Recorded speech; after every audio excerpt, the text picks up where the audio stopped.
Um, Hello everybody, my name is Manuel. I am from Venezuela, but I am living right now in Colombia.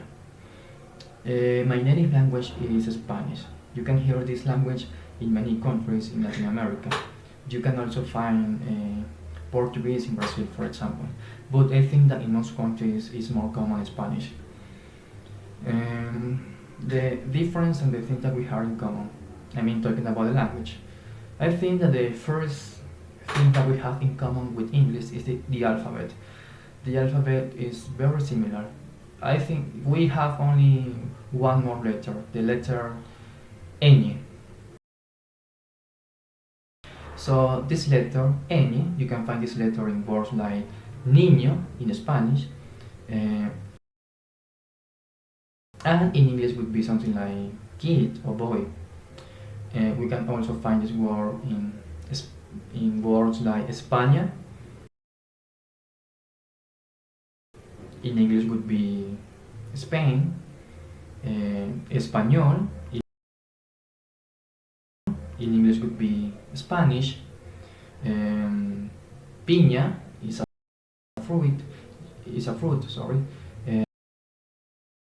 You can find this word in English as pineapple. So that is the only letter that we have and English doesn't have. But as talking about, for example, the punctuation, something we use different way the punctuations. It's the same meaning the punctuation, the marks, the signs of the signs, but we use in a different way. For example, the question mark, we use the question mark at the beginning and at the end of the question. So we have an open question mark and a closed question mark. In English, we just use the closed question mark.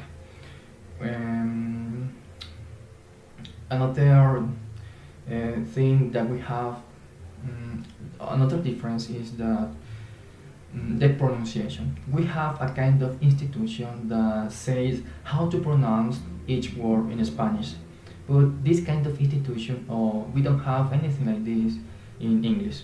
So I think that you learn to pronounce word in English through experience. So you need to hear the word and repeat it.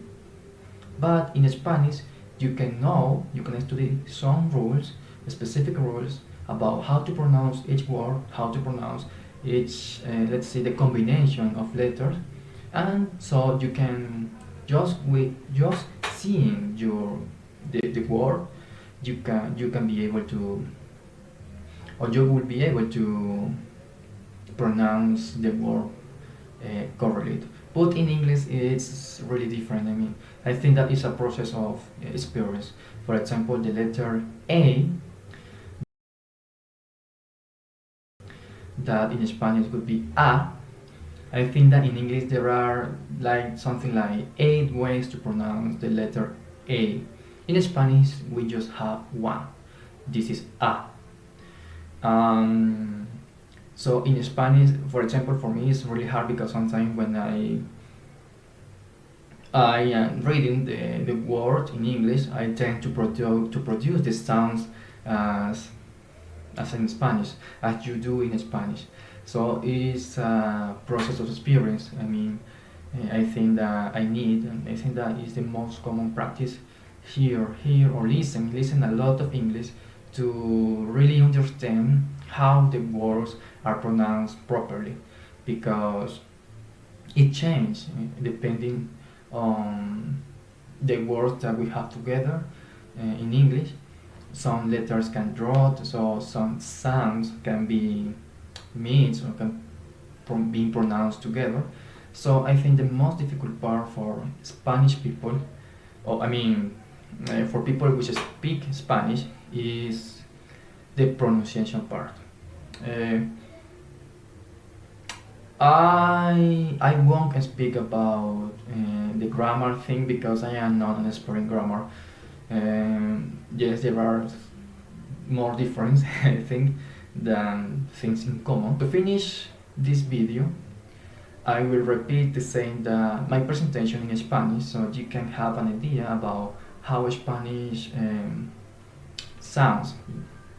Mm, Mi nombre es Manuel, yo soy de Venezuela, pero vivo en Colombia justo ahora.